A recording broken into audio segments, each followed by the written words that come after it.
ഉത്രട്ടാതി നക്ഷത്രത്തിൽ ജനിച്ച വ്യക്തികൾക്ക് ഏകദേശം 10 വയസ്സ് വരെയുള്ളതായിരിക്കുന്ന ഒരു കാലഘട്ടം ചെറുതായിട്ടുള്ള രോഗപീഠകൾ അലട്ടിക്കൊണ്ടിരിക്കുന്ന ഒരു സമയമായിരിക്കും. 10 വയസ്സ് മുതൽ 27 വയസ്സ് വരെയുള്ളതായിരിക്കുന്ന കാലത്തിൽ ഭാവി ജീവിതം വിജയകരമാക്കുവാൻ വേണ്ടതായിരിക്കുന്ന തയ്യാറെടുപ്പ് നടത്താൻ കഴിയുന്നതാണ്. ഉയർന്ന വിദ്യാഭ്യാസം, ജോലി, സജ്ജന ബഹുമാന്യത, വിശേഷ സ്ഥാനമാന ലബ്ധി തുടങ്ങിയ കാര്യങ്ങളും വന്നു ചേരും. വിവാഹാദി മംഗളകാര്യസിദ്ധിയും ബന്ധുജനാദികൾക്ക് ശ്രേയസ്സും ഈ സമയത്തിൽ പ്രതീക്ഷിക്കാം.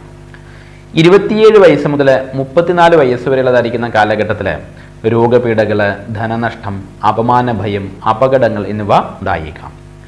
യാദൃശ്ചികമായിരിക്കുന്ന സംഭവങ്ങൾ നിമിത്തമായിട്ട് നേട്ടങ്ങളും ഈ സമയത്തിൽ ഉണ്ടാകും. 34 വയസ്സ് മുതൽ 54 വയസ്സ് വരെയുള്ളതായിരിക്കുന്ന കാലഘട്ടത്തിൽ സുഖവും സമൃദ്ധിയും നേടുവാൻ കഴിയുന്നതാണ്. ജോലി സംബന്ധമായിട്ടുള്ളതായിരിക്കുന്ന ഉയർച്ചകള്, ധനലാഭം, കുടുംബസുഖം തുടങ്ങിയവയും ഈ കാലഘട്ടത്തിൽ അനുഭവമാകും. 54 വയസ്സ് മുതൽ 60 വയസ്സ് വരെയുള്ളതായിരിക്കുന്ന കാലഘട്ടം അത്ര കണ്ട് ഗുണപ്രദമല്ല. ബന്ധുജന വേർപാട്, മനോവിഷമത, വീഴ്ചാഭയം എന്നിവ ഉണ്ടാകാം. 60 വയസ്സ് മുതൽ 70 വയസ്സ് വരെയുള്ളതായിരിക്കുന്ന കാലഘട്ടം ഗുണകരമായിരിക്കുന്ന സമയമാണ്. പുണ്യസ്ഥല ക്ഷേത്ര ദർശന ഭാഗ്യം, ബന്ധുപകാരം, ഇഷ്ട ബന്ധുജന സമാഗമം തുടങ്ങിയ നല്ല രീതിയിലുള്ളതായിരിക്കുന്ന ഫലങ്ങളെല്ലാം തന്നെ ഈ സമയത്തിൽ അനുഭവമാകും. 70 വയസ്സ് മുതലൊക്കെ സമാധാനപൂർണ്ണമായിരിക്കുന്ന ജീവിതം കെട്ടിപ്പടുക്കുവാൻ ഇവർ പ്രത്യേകം ശ്രദ്ധിക്കേണ്ടതാണ്.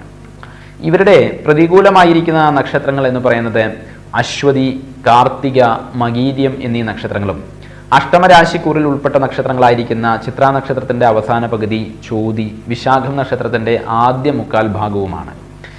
ഈ നക്ഷത്രത്തിൽ ജനിച്ച വ്യക്തികളുമായിട്ട് കൂട്ടു ബിസിനസ്സിൽ ഏർപ്പെടുന്നതും ഇവർക്ക് വേണ്ടിയിട്ട് ജാമ്യം നിൽക്കുന്നതുമെല്ലാം തന്നെ ദോഷത്തിൽ കലാശിക്കുമെന്നാണ് വിശ്വാസം. ഇവരുമായുള്ളതായിരിക്കുന്ന കൂട്ടുകെട്ടും അത്ര കണ്ട് ഗുണം ചെയ്യില്ല. മേൽപ്പറഞ്ഞ പ്രതികൂല നക്ഷത്രങ്ങളിലെ ഉത്രട്ടാതി നക്ഷത്രക്കാർ ശുഭകാര്യങ്ങൾ ചെയ്യാതിരിക്കാനും പ്രത്യേകം ശ്രദ്ധിക്കേണ്ടതാണ്.